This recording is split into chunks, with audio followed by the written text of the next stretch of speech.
Bienvenidos a un programa más, a una emisión más de su programa Psicoterapia Transpersonal, un paradigma nuevo en tu vida. Soy Arturo Renteral y me complace presentar al doctor Marco Antonio Paul Scott. Adelante, muy buena tarde, éxito. Buenas tardes, amigos y amigas. El día de hoy en esta primera parte, el INPO tiene el honor de presentar al maestro Reyby Sarmiento Rodríguez, maestro de medicina natural, psicólogo clínico, terapeuta del EMDR, que ya nos contará de ello, profesor de la Universidad Médica de Holguín en Cuba y, por cierto, el primer psicoterapeuta transpersonal en Cuba.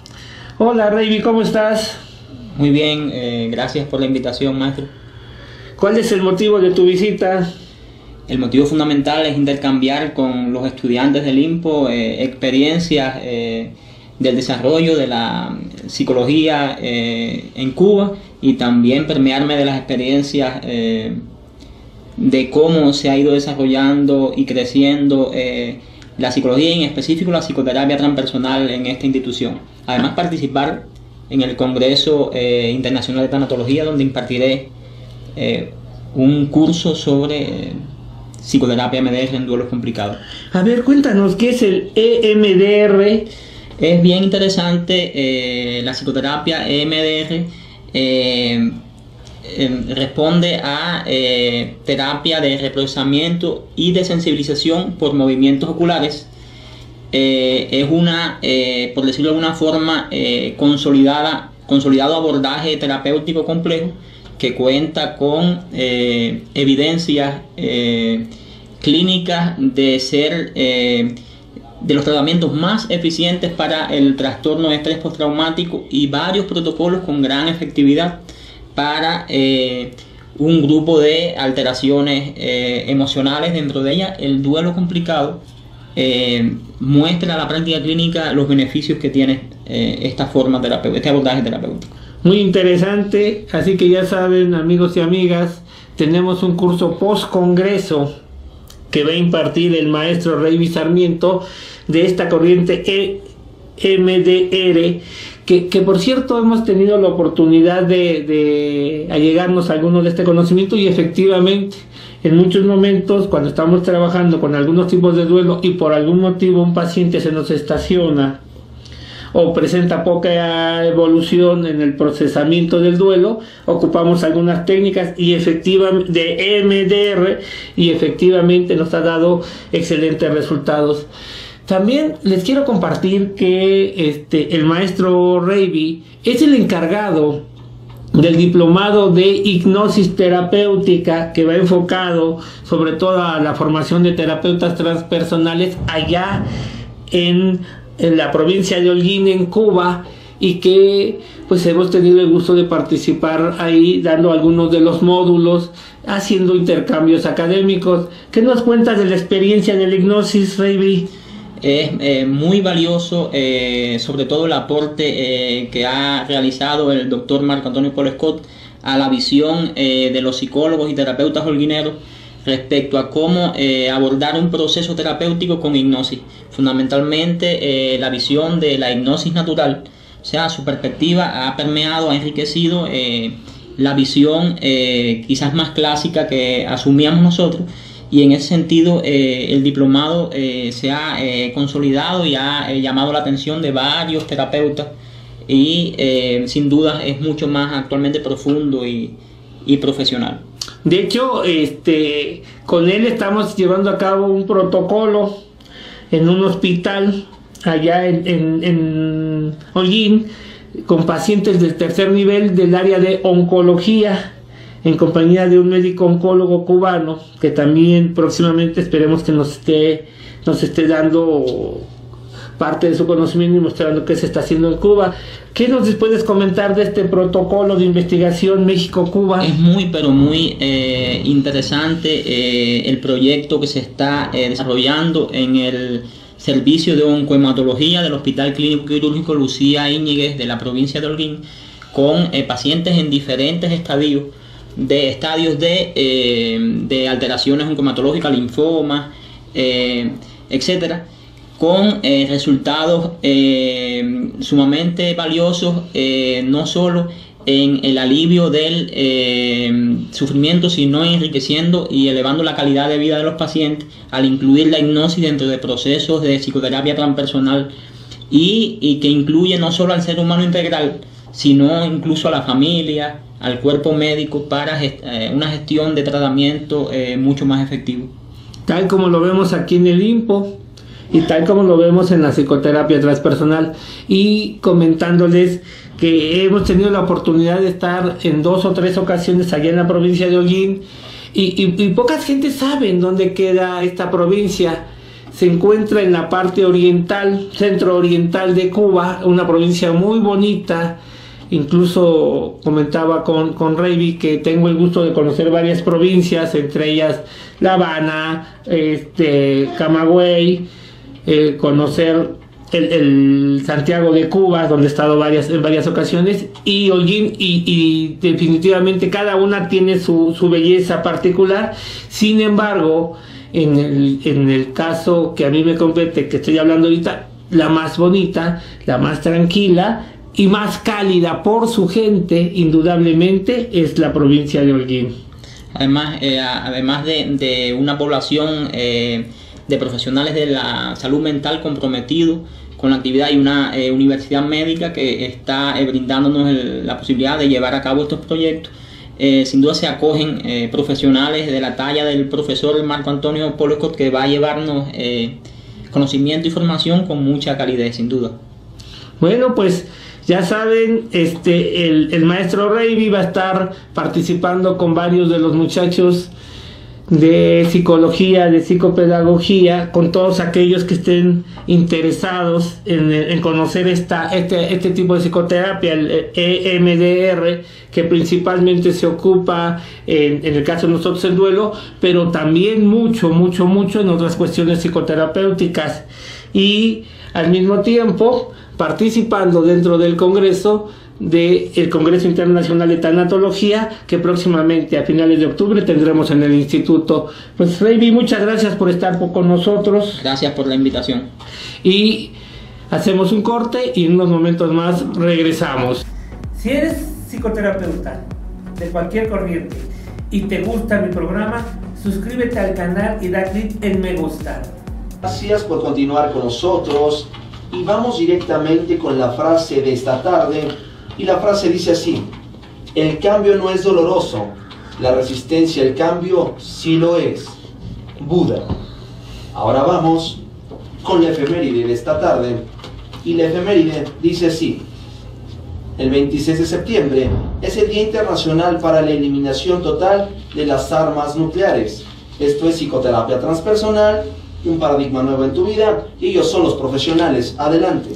Bueno, las fechas en que va a estar el maestro Reiby, es 24, 25 y 26. Es un curso post-congreso de 12 horas que lleva el nombre de Duelos Complicados, propuesta terapéutica desde el EMDR, y tiene un costo de 500 pesos, es decir, está más que accesible. Y al mismo tiempo les comento que tenemos curso pre-congreso 18, 19 y 20, y vamos a tener el curso pre-congreso Psicodrama para el manejo de duelo en grupos. Este va a ser impartido por el doctor Patricio Arias del Ecuador, y también tenemos el manejo terapéutico del duelo impartido por el doctor Andrés Pereira de Colombia.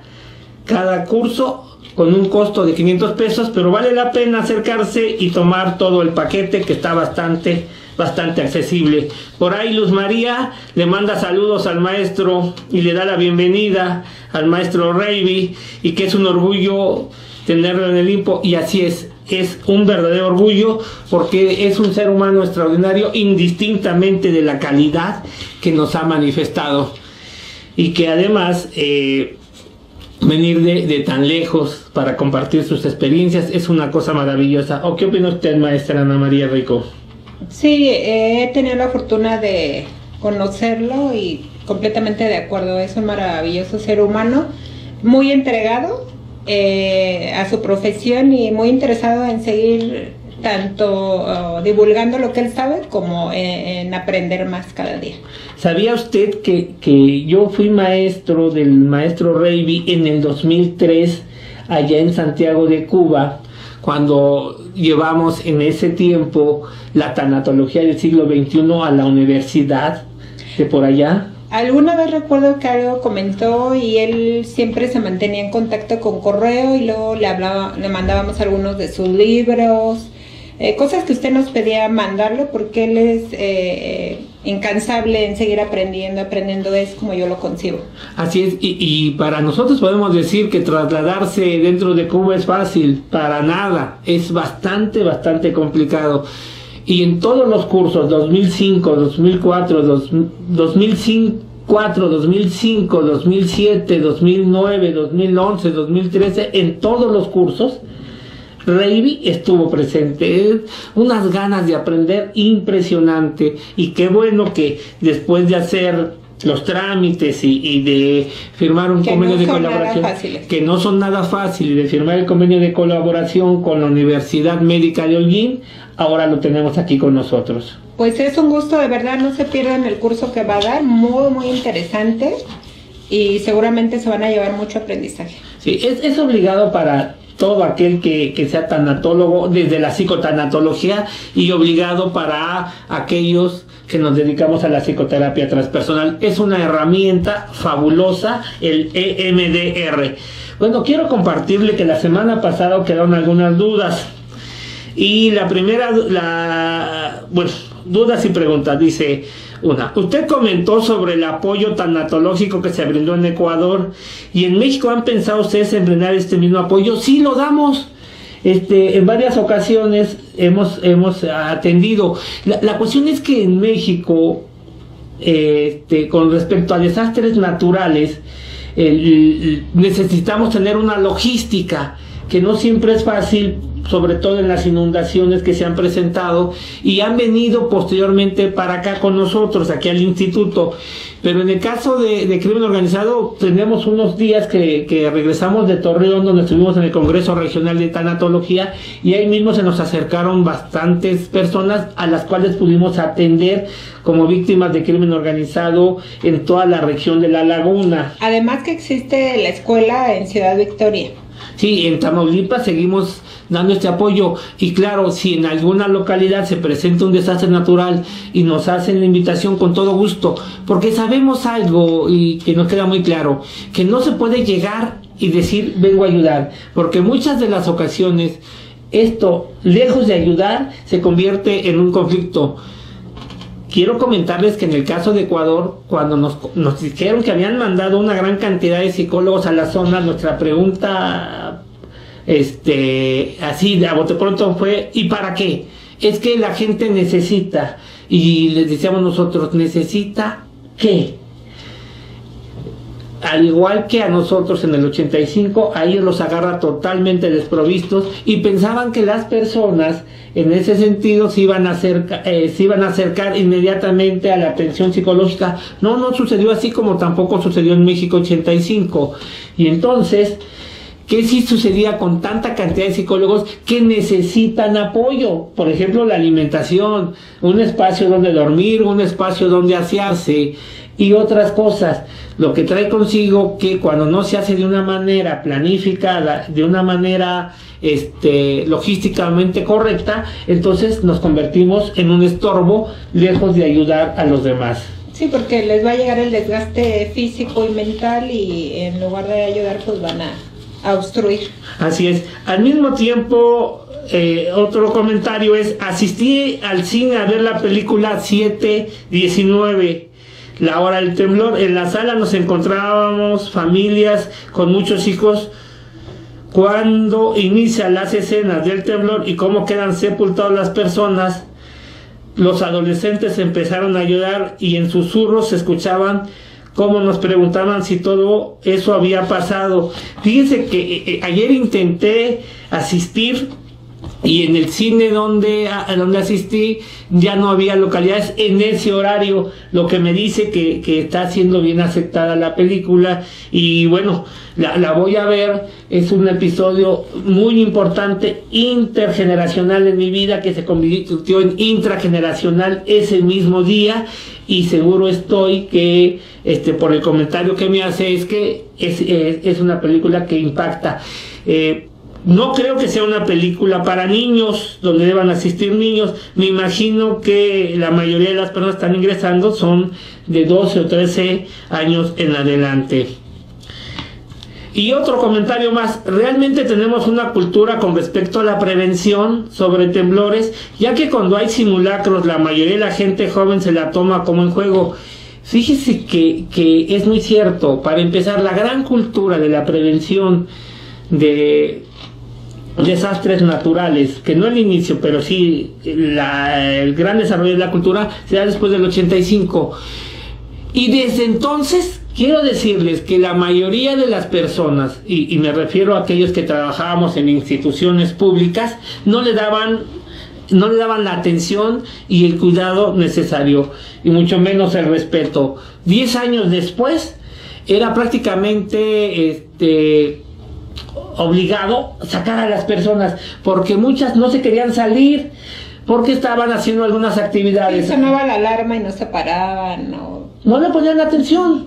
Y incluso nos hemos encontrado aquí en el instituto la necesidad de ir y decirle al docente y a los alumnos: por favor, avancen. Y no avancen para salir y después de salir irse y divagar en otras actividades. Si seguimos teniendo una cultura muy pobre, y por desgracia eso impide que cuando se presenten situaciones críticas no tengamos la capacidad de respuesta que deberíamos de tener después de las experiencias que se han vivido. Yo no he visto la película tampoco, pero sinceramente creo que aunque esté muy bien hecha, nada se va a parecer a la realidad. Y sí, a todos los jóvenes, yo les comentaba a algunos que tienen 20, 25 años cuando hicimos el simulacro aquí, el último simulacro, que realmente era de tomarse en serio, que no era como que ya salí y me fumo un cigarro, que tuvieran esa conciencia y que precisamente vieran a lo mejor hasta la película, documentales, fotografías, para que vean que si hay otro terremoto es tremendo todo esto. Así es. Y hoy no quiero dejar pasar que es 26 de septiembre y que hoy se cumplen 2 años de la desaparición y posible muerte de 43 estudiantes, la gran mayoría de primer ingreso de la escuela rural de Ayotzinapa en Guerrero. Y no lo quiero dejar pasar, porque la forma en que ha impactado intergeneracionalmente a todo nuestro país ha sido impresionante. Desde las declaraciones políticamente correctas que se dieron, desde la verdad histórica, desde las manifestaciones que en mucho podemos considerar como irracionales, de donde muchos tomaron como bandera, pero para sus conflictos personales o políticos, y sacar raja de esto, hasta lo que hoy estamos viviendo, donde un grupo de expertos es descalificado al final de cuentas por el gobierno y ya no se permite la revisión. Pero en aquel tiempo, y quiero decirle que a un mes de los acontecimientos, en el 2014 nosotros planteamos que era importante hacer una investigación, pero una investigación en serio, pero que eso no tenía mayor conflicto, que teníamos que hacer el simulacro real, en el sentido de quemar lo más parecido a un cuerpo humano, y en ese tiempo planteamos que tenían que ser puercos, porque es lo más parecido. Sin embargo, parece que la palabra les generaba mucho conflicto y no se hizo. Hoy, casi después de 2 años, digo porque se hizo hace unos cuantos meses, pues se descubre que es prácticamente imposible incinerar 43 cuerpos, pero eso se pudo haber sabido. Hoy sabemos que hay muchas inconsistencias. El día de hoy muchas personas se manifiestan. La verdad es que tenemos que ser claros en muchas cosas, y una de ellas es que tenemos que ver quiénes son víctimas y quiénes son victimarios, porque el costo en la población ha sido mucha. Exacto, esto también me gustaría que lo tocara, doctor, porque independientemente de lo que pasó o no pasó, o las autoridades digan que pasó de cierto modo, el impacto en la sociedad ha sido tremendo. Así es. Nada justifica la muerte de 43 jóvenes. Nada. Sin embargo, yo quiero hablar de los otros muertos, de los muertos que no tenían que ver con estos 43 jóvenes, con el equipo de fútbol, soccer, de esos adolescentes que regresaban, pero también de los acontecimientos previos, de un héroe desconocido que pierde la vida en una gasolinería, cuando producto de las manifestaciones de varios de estos, de ellos mismos, no de los 43, porque ellos acababan de ingresar, era una especie de iniciación, de novatada, habían generado y habían quemado, por así decirlo, una gasolinería, y hay una víctima ahí de la que no se habla, pero tampoco se habla de todo lo que habían hecho, y parece ser que en México aquí la cuestión tiene que ver con que rebasan los límites para que alguien muera, y entonces una vez que muera ya podemos generar ahora otro tipo de manifestaciones justificadas por las muertes. Un país donde en los últimos años, y no me refiero a una década sino mucho más, la corrupción, la impunidad y la injusticia se han hecho más que evidentes, y que por desgracia nos afecta a todos. Porque bajo el esquema de los jóvenes de Ayotzinapa, que nada justifica el atroz asesinato en caso de que así se termine confirmando, nada justifica cuántas personas de muchas formas hemos tenido que padecer estas manifestaciones de todo tipo, ya no solo las universitarias o las estudiantiles, sino las de los grupos políticos en pugna. Sí, una amiga muy cercana se acaba de ir a Veracruz porque mataron a 2 de sus familiares, y constantemente podemos ver más cercano. Antes decíamos como allá en el norte, allá en Ciudad Victoria, pero ahora cada vez más aquí en el Distrito Federal, también hechos insólitos. Recuerden, la Ciudad de México, porque también parece ser que calcular el nombre se acabaron los conflictos, y no. No, seguro estoy que usted tiene su propia opinión de este acontecimiento, y qué le parece si nos lo hace saber, y en tanto esto sucede, nos vamos a un corte. Deja tus preguntas y aportaciones de la psicoterapia transpersonal en la caja de comentarios. Gracias por continuar con nosotros. Recuerda que escribiendo ahí en la internet www.radioinpo.com.mx podrás visualizar, podrás escuchar en cualquiera de nuestras plataformas el servicio que te brindamos. Recuerda que Radio Impo es del Instituto Mexicano de Psico-Oncología, y ellos son los profesionales. Adelante. Gracias, Héctor. Pues ya llegó la primera pregunta y nos dicen, ¿es cierto que ahí estudiaron algunos guerrilleros famosos? Así es. Miren, yo coincido que los movimientos sociales, sobre todo aquellos que tienden a romper las instituciones, son producto de esta forma rígida en que las instituciones quieren manejarse. En los años 70, en eso que se conoce como la Guerra Fría de la guerrilla mexicana, les recuerdo que surge un movimiento guerrillero. Este movimiento guerrillero tuvo distintas células. De las personas, de los líderes guerrilleros que sobresalen, están aquellos del Partido de los Pobres, principalmente hacia el estado de Guerrero y Oaxaca.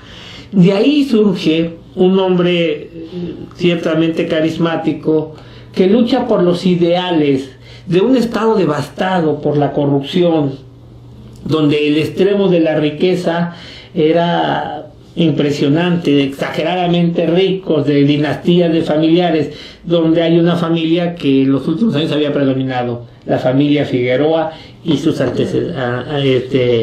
antepasados.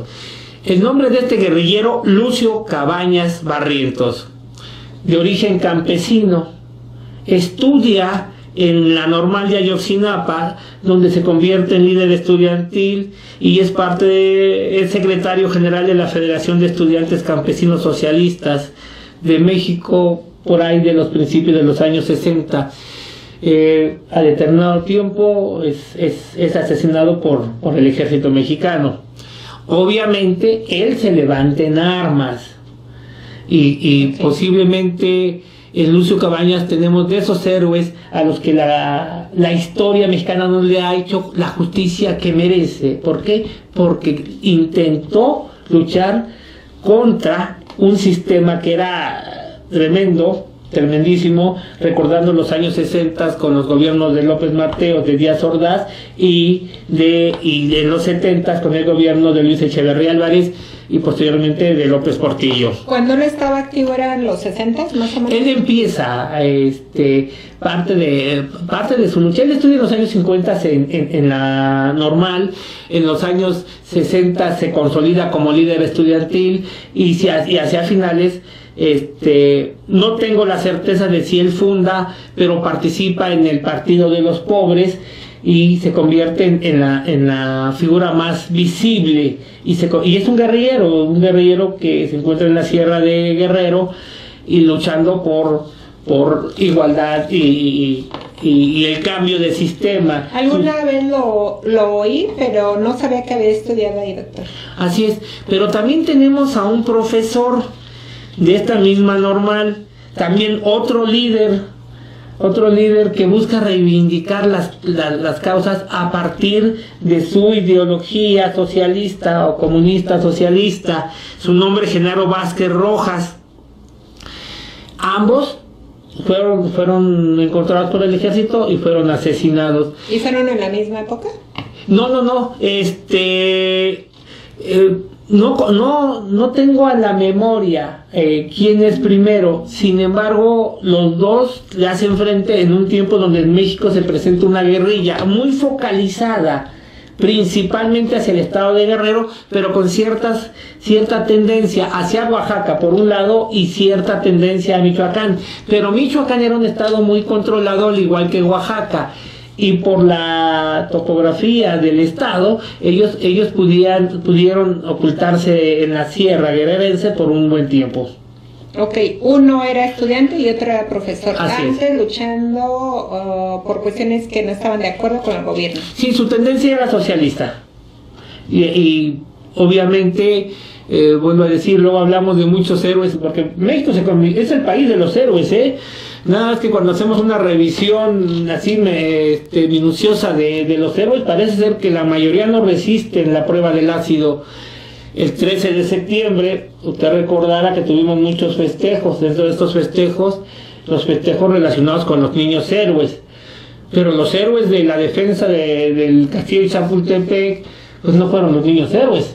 Los grandes héroes fueron el batallón de San Patricio, que por cierto no eran mexicanos. La gran mayoría eran irlandeses, desertores del ejército americano. Pero los héroes de San Patricio, del batallón de San Patricio, poco reconocimiento se tiene y poco se ha contado su historia de ellos. Porque además ellos sí dieron su vida hasta el final. La gran mayoría de ellos sabían que si eran capturados por el ejército americano, la pena era la muerte, pero iba a haber un martirio antes de la muerte. Entonces hasta el final se quedaron en sus puestos. Sé que el gobierno mexicano años después les concedió un reconocimiento, pero no se compara al reconocimiento que públicamente se les debería de hacer a todos esos héroes del batallón de San Patricio. De igual forma tenemos con muchos héroes más, que les aseguro que cuando los analizamos no aguantarían la prueba del ácido por la forma en que se comportaron. Pero estamos en un país donde necesitábamos héroes, y sobre todo esos héroes post-revolucionarios. Sin embargo, cuando checamos un poquito la Revolución Mexicana y nos detenemos en la lucha de facciones, encontramos que casi todos los héroes lucharon contra todos contra todos. Y al final de cuentas, emerge ahí una figura de la cual en otro momento hablaremos para no llevarnos más tiempo. Pues Carlos Ramírez nos dice, saludos al doctor, yo pienso que el caso de Ayotzinapa fue una cortina de humo para realizar movimientos del gobierno que afectó a las personas de ahí, incluso con la pérdida de trabajo y casas.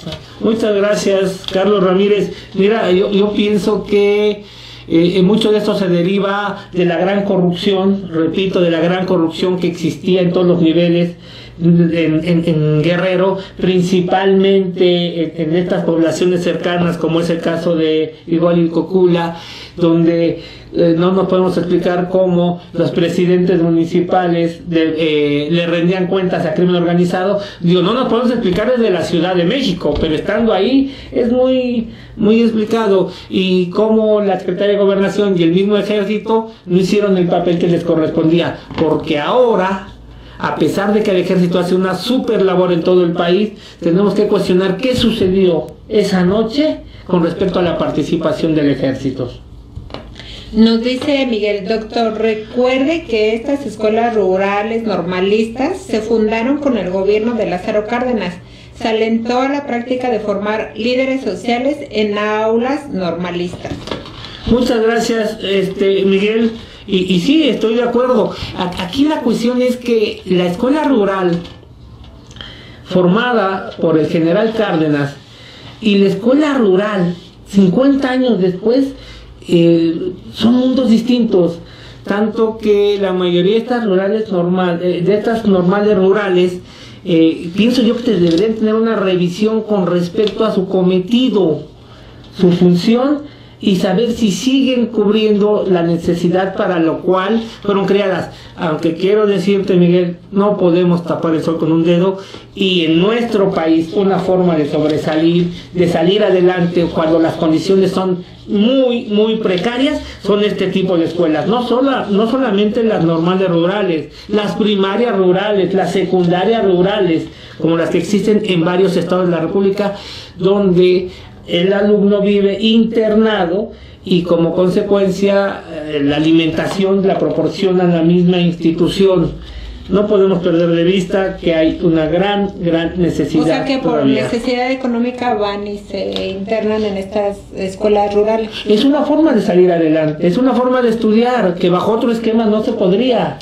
Aquí la cuestión es que se dejó la administración, se fue dejando, y fue muy fácil para muchos gobiernos, tanto municipales como estatales como federales, hacerse de la vista gorda para evitar supuestos conflictos, como es el caso de lo que vivimos hoy en día con respecto a la CENTE. Se le dejó tanto poder que la CENTE organizaba toda la educación en Oaxaca. Ahora, quiero decirle que muchas de sus peticiones, no de este último pliego petitorio, porque no tiene ni pies ni cabeza, pero de sus peticiones de los años 80 y de los 90, eran peticiones más que justas desde mi punto de vista.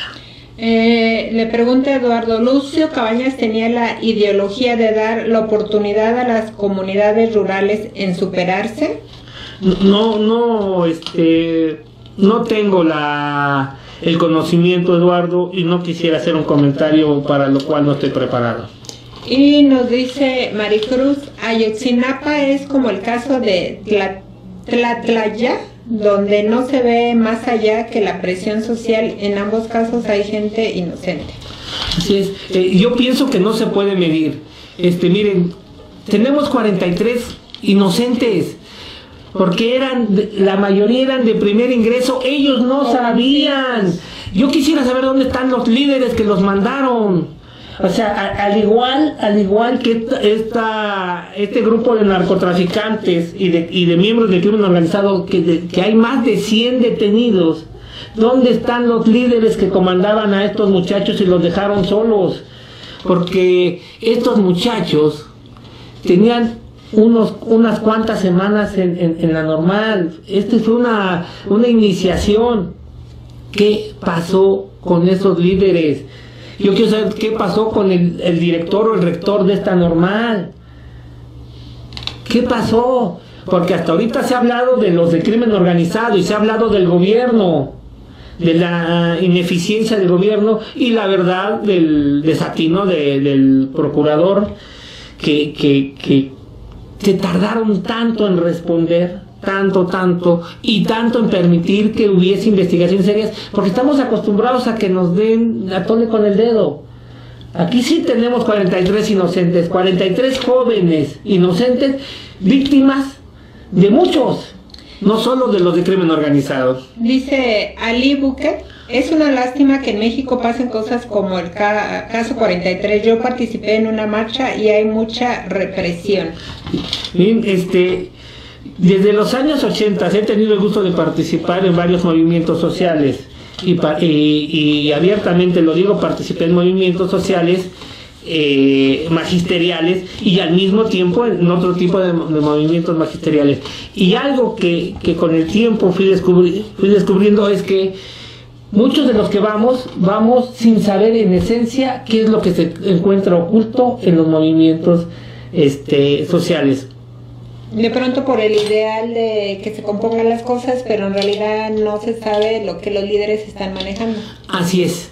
Entonces, la gente que participa regularmente son personas que sí tienen la intención de buscar un cambio a través de estos movimientos. La buena fe, la confianza. Sin embargo, hay muchos hilos que se mueven por todos lados. En el año de 1988 y 89, de algunas formas decidimos que ya no era la forma de manifestarnos y tomamos otras vías. Cuando tomamos otras vías, descubrimos que era muy fácil culpar a todos de lo que sucedía, pero no hacernos responsables de lo que nos tocaba hacer a nosotros.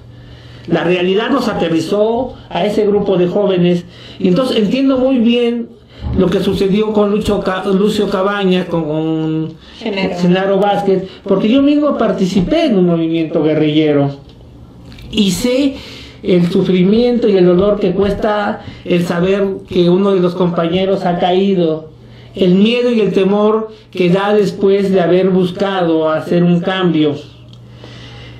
Sé que este país necesita una participación masiva, pero también sé que hoy en día casi nadie quiere participar y las pocas ventanas de participación son este tipo de marchas. Entonces tampoco podemos censurar estos movimientos que son las pocas formas de presentarse y manifestarse en este país, porque hay muchas personas que están tan hartas de lo que se está viviendo que deciden cerrarse y no hacer más comentarios. Veámoslo de sencillo. La semana pasada tuvimos una marcha por el matrimonio igualitario, donde la lucha se da por dos visiones diferentes. Por un lado, aquellos que dicen que el matrimonio es una institución, que son los que defienden a la familia, o los que dicen defender a la familia. Y por otro lado, están los grupos lésbico-gay que dicen que el matrimonio es un derecho. Y si lo vemos fríamente, los dos tienen razón. Aquí la cuestión es, ¿qué hay en el fondo? Porque para todos estos miembros de familia, ellos, o muchos de ellos, no han vivido la discriminación que sí han vivido los grupos lésbico-gay. Entonces, ellos dicen que es una institución porque lo plantean desde el punto de vista religioso, porque no hay ninguna norma que lo establezca de manera universal. Pero que sí hay mucha discriminación, que sí hay mucha ignorancia y que sí hay muchas manos metidas de gente de la iglesia que además son expertos en esconder la mano. Y yo afortunadamente me he tenido el gusto de atender a muchos sacerdotes a los cuales admiro muchísimo, porque son gente que ayudan a los de abajo. Pero también he conocido de los otros, y quiero decirle que conocí ahí a un nuncio que se jambaba a diario 2 botellitas de vino de 5,000 pesos de ese tiempo en nombre de Cristo. Y también sé el cinismo que tiene algunos altos jerarcas de la iglesia. Es que fíjese que yo en este caso a la mayoría de los sacerdotes que conocí, ellos pregonaban con el ejemplo. los que no pregonaban con el ejemplo eran los líderes de estos sacerdotes, la alta jerarquía eclesiástica. Ok, dice el capitán Enrique Mena: saludos doctor, yo soy militar y créame, ese caso aquí casi no se toca, pues debe ser muy hermético. Ojalá algún día charlemos de esto. Muchas gracias, capitán, y quiero decirle que yo tengo una gran admiración hoy en día por el ejército mexicano. Sin embargo, eventualmente sabemos que hay cosas que no se pueden comentar, lo sabe usted, lo sé yo y lo saben nuestros amigos. Nos acostumbramos a guardar información que es privilegiada y que es necesaria para el conocimiento de todos los demás. Y su seguidora número 1, su fan, un saludo afectuoso a todos ustedes. Gracias por su gran trabajo y por compartirlo. Un beso adorado, querido profesor Marco. Sí, muchas gracias, maestra Miriam Hoyos. Ya se convirtió usted en la fans número 1 de este programa y le quiero comentar que nos dio mucho gusto verla este sábado en la supervisión de casos clínicos. Doctor, tenemos que hacer una pausa. Vamos a regresar a hablar de todo este conocimiento que tiene el doctor. Esperamos más preguntas.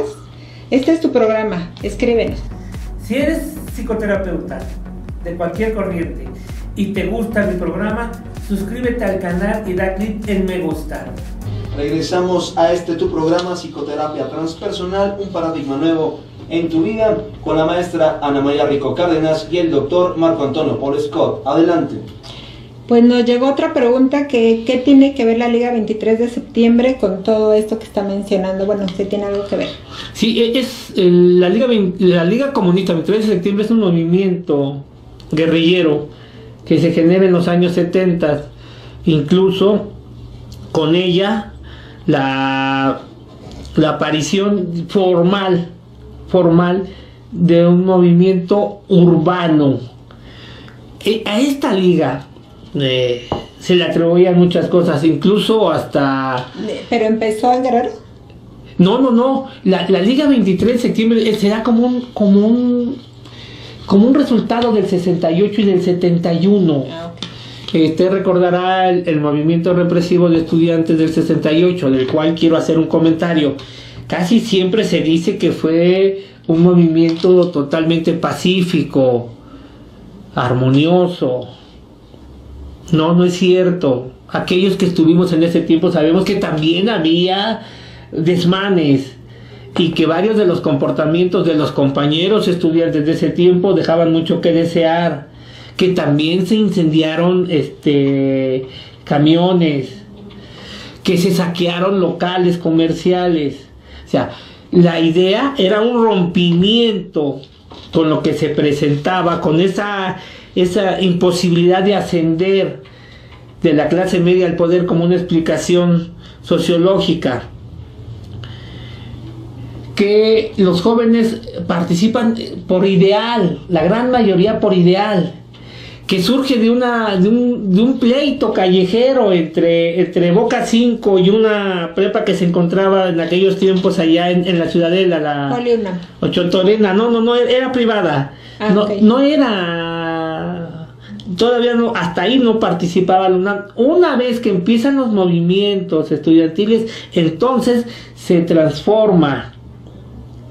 Y finalmente sabemos que concluye con la detención de casi todos los líderes del movimiento y con lo que se conoce como la matanza del 68. Posteriormente, en 1971, en un jueves de Corpus, en el casco de Santo Tomás, ante un movimiento estudiantil, se determina aplastarlo totalmente. Poco se habla del halconazo, o no ha tenido tanta repercusión como el movimiento del 68, porque el del 71 es del Politécnico y específicamente de algunas escuelas que están en el casco de Santo Tomás. Como respuesta a esto surge esta liga 23 de septiembre, que para financiar recursos, entre otras cosas, asaltaba bancos. También se le atribuyen el asesinato de algunos policías y se le atribuye que vacunaron a los niños para que no tuvieran hijos, y creo que quemaban perros y que se robaban a los gatos. Todo lo malo que pasaba en el país era producto de Liga 23 de septiembre. De la Liga Comunista 23 de septiembre. Hay algunas cosas, y he tenido el gusto de conocer, o tuve el gusto de conocer varios sobrevivientes, sobre todo mujeres, de este movimiento, las cuales cuando fueron detenidas fueron tratadas de manera más que brutal. Era un trato indignante a los hombres, pero mucho más a las mujeres, y casi todas eran jóvenes igual que ellos, y casi todos o estudiantes o profesores de distintas universidades que decidieron dejar sus casas para luchar a nombre de una mejor forma de vivir en el país a través de un sistema distinto al cual se definía como comunismo. Nos preguntan desde lo transpersonal cómo se clasifican estos hechos. Son eventos o acontecimientos intergeneracionales en el rubro de eventos históricos. Estos regularmente tardan en bajar a los acontecimientos intrageneracionales. Sin embargo, cuando bajan, tienden a modificar la percepción de lo que se da a nivel de sociedad. Estos acontecimientos, como le decía, tardan en bajar, pero hay acontecimientos que por su magnitud bajan inmediatamente, como cuáles, como Ayotzinapa, como movimiento del 68, como el movimiento del 71, como los sismos del 85, como la muerte de Luis Donaldo Colosio. Algunas personas lo pueden percibir, otras más siguen en lo que decía un amigo mío, en la divina inconsciencia. Nos dice, la desaparición de 43 estudiantes de Ayotzinapa es ¿acaso la historia del olvido o es la debilidad que ha sufrido por décadas este modelo educativo? Yo pienso que más que simplemente el modelo educativo, yo iría mucho más allá al modelo socioeconómico político del país. No creo que sea del olvido, por una razón, porque hoy en día este tipo de acontecimientos difícilmente los deja pasar las redes sociales, difícilmente los deja pasar la sociedad. Y seguirá vivo este movimiento por muchos años. Y así como hace 2 años, en octubre del 2014, dije que esto difícilmente se iba a resolver, hoy le digo que esto tiende a permanecer por muchos años en la memoria social de nuestro México, indistintamente se sepa bien qué sucedió, porque hay una cuestión que ahora desconfiamos de todo. Bueno, no, ahora ya tiene años que desconfiamos de todo, y todo lo que nos dicen lo ponemos en duda. Doctor, nos dice que todos estos hechos que estamos mencionando bajan casi inmediatamente. ¿Cómo se manifiestan en las personas? Por ejemplo, nos llega un paciente. Ok, cuando empezamos a revisar los acontecimientos transgeneracionales, intergeneracionales, intrageneracionales, vamos descubriendo de qué manera fueron afectando, y sobre todo la forma en que fueron constituyendo a nuestro paciente. No es muy accesible darle un ejemplo, sin embargo, en consulta surgen como un símbolo que está unido a otro conjunto de símbolos más grandes, y en los cuales encontramos este tipo de eventos históricos. Bueno, ahí estamos hablando de los postulados. Y, doctor, pero por ejemplo, ¿se podría manifestar miedo? ¿Temor? Cada persona lo va a vivir de manera distinta. Mire, cuando se presentó el acontecimiento, los primeros días no se tenía la cifra, se empezaron a decir algunas cifras, incluso la primera noticia que yo escucho, que fue prácticamente ese mismo 26, muy tarde, decían que había habido algo, que había pasado algo en Iguala, pero no decían qué había pasado. Al otro día, en la mañana, decían que habían muerto en un enfrentamiento de crimen organizado algunas personas. O sea, se fue describiendo muy lentamente, de momento aparece el autobús de estos muchachos deportistas del equipo, de un equipo de fútbol soccer, de las personas que se encontraban ahí pero que no pertenecían a los muchachos de Ayotzinapa. Empezaba a hablarse de la gente que escapó, y la primera pregunta que surgía es que ¿qué hacían en Iguala? Porque se decía que iban a ir a reventar un mitin, el mitin de la esposa del presidente municipal, el mitin que tenía que ver con algo del DIF, pero que después supo que no era cierto porque ese mitin había sido horas antes, que no tenía relación. Este tipo de información, que es una información no clara, pero que sí es tendenciosa, empieza a desvirtuar lo que sucedió. Se supo que el ejército mexicano no había participado de manera directa, pero que sí habían ido a uno de los hospitales para preguntar por los heridos. Pero de ahí queda afuera. Y entonces se empieza a hablar de los grupos de crimen organizado. Pero al hablar de los grupos de crimen organizado aparece enseguida y el presidente municipal, y una de las primeras versiones es que el presidente municipal había ido a comer tacos a una taquería, valga la expresión, y que él prácticamente no se había enterado. Hoy sabemos que estuvo más que enterado, pero luego necesitábamos un victimario, un verdugo muy feo, el peor de toda la historia de México, el presidente municipal de Iguala, a quien se le buscó hasta que se le encontró, al igual que su esposa. Así fueron apareciendo muchos de estos muchachos de crimen organizado que, como usted sabe, nosotros los hemos definido en el esquema como muchachos piedreros, o sea, muchachos adictos a la piedra, al crack, que casi siempre son el nivel más bajo de la estructura de crimen organizado. Y también los famosos halcones, pues bueno, que también son de hasta abajo, por cierto. Pero son a los que agarran. Y son a los que agarran. Aquí falta esclarecer varios elementos que, por cierto, el grupo de expertos ha mencionado, pero que no ha sido, no ha tomado la relevancia ni han sido tomados en cuenta en el momento que no satisfacieron la verdad histórica que el gobierno mexicano había planteado por medio del procurador Murillo Karam. Saludos desde el primer batallón de guardias presidenciales, nos recomendaron su programa y aquí estamos sintonizando. Muchísimas gracias.